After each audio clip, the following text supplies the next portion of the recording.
Bonjour à tous. Aujourd'hui, nous allons vous parler du yuan. C'est la monnaie chinoise. Parce que nous nous sommes rendus compte que finalement, certaines personnes, quand on leur dit yuan, ça ne leur dit rien du tout et tout. Donc, on a décidé de faire une petite information sur cette question du yuan. Le yuan est donc la monnaie chinoise. Ici, nous vous avons pris deux billets de 100 yuan. Vous voyez, ils sont très beaux, un peu roses, avec le président Mao. C'est inscrit ici. Et derrière, vous avez une représentation de la banque centrale, chinoise. Ici, nous avons extrait ça d'un article où c'est bien précisé que maintenant le yuan entre dans la cour des grands.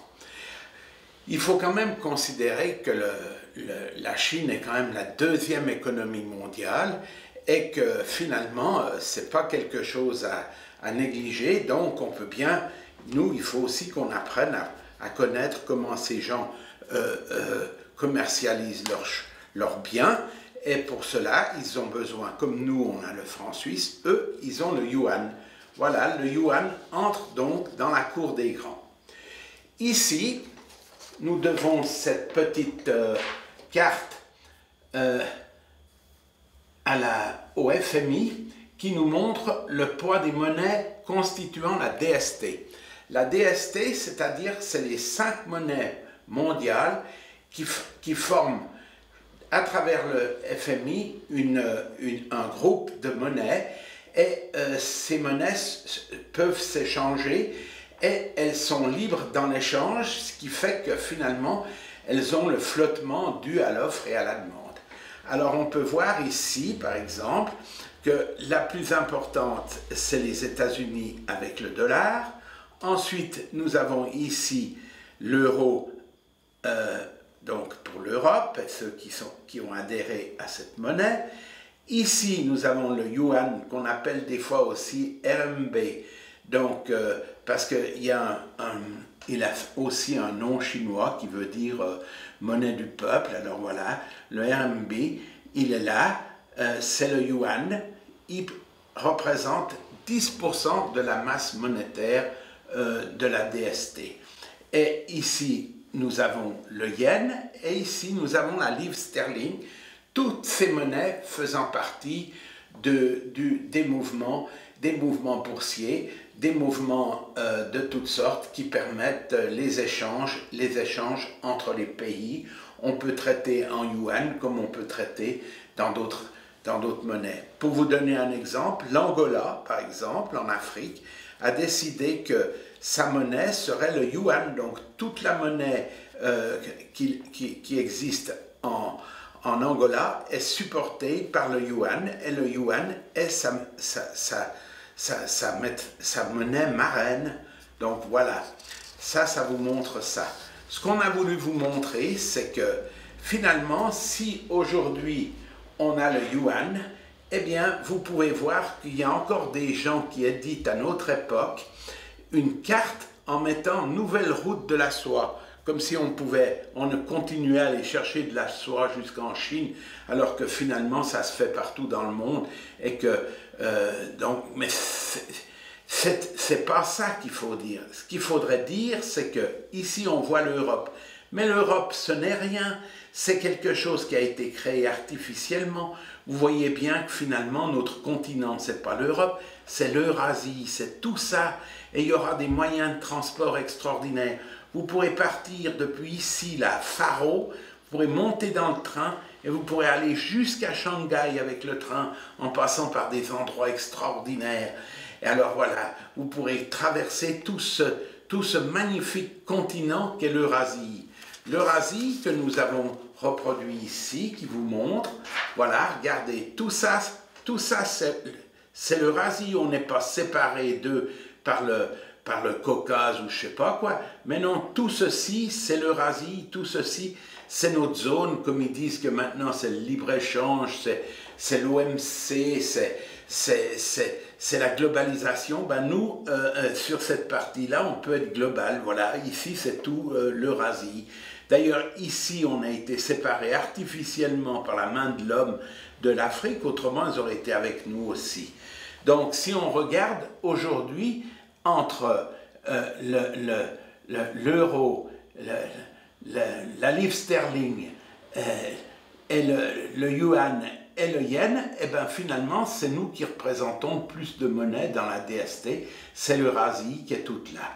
Ici, vous voyez, il y a le continent africain, ici le continent australien ou Océanie, et puis ici, vous avez les Amériques du Nord, centrale et Sud.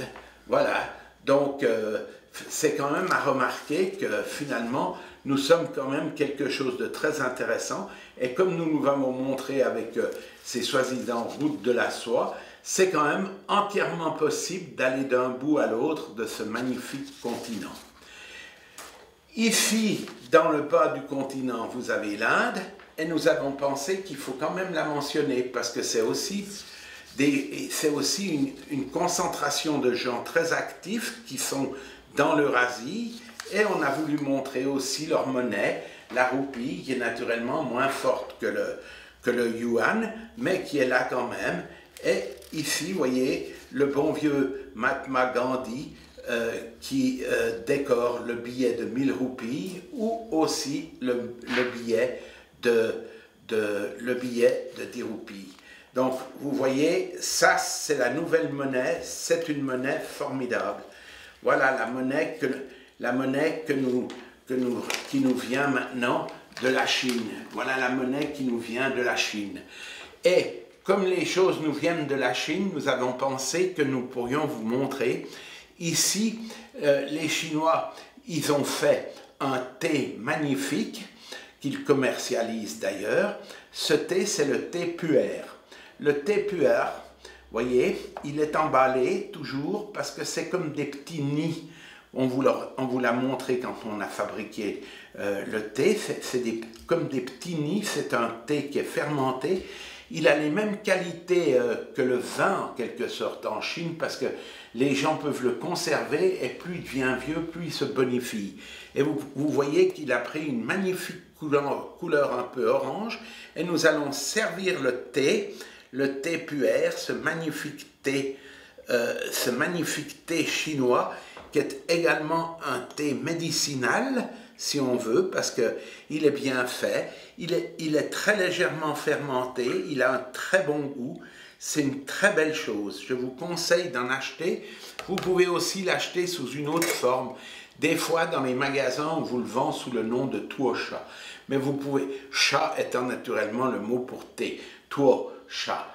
Et puis, c'est un thé qui vient du Yunnan. Profitez-en, c'est magnifique. Alors voilà. Je vous souhaite une bonne journée, et j'espère qu'avec ma petite explication du yuan, vous aurez appris quelque chose. Ceci est du thé pu'er, c'est-à-dire un des meilleurs thés de Chine, qui est toujours conditionné dans des petits sachets comme ça, qui forment un petit nid, comme celui-ci, un petit nid de thé fermenté, que nous allons mettre maintenant, que nous mettons dans notre théière. Comme ça, on peut éventuellement le casser, c'est même pas la peine. On va le mettre là-dedans. Voilà, il est dans la théière. Et nous allons verser, voilà, il y en a encore un petit bout là. Voilà. Nous allons verser l'eau. Nous allons verser l'eau sur le thé pu'er. Thé reconnu en Chine comme étant un thé même médicinal, tant il est bon. Normalement, il devrait nous teinter l'eau dans une couleur un peu rougeâtre. On va voir ce que ça donne. Voilà, on va verser l'eau. Nous versons l'eau sur le thé pu'er. Voilà.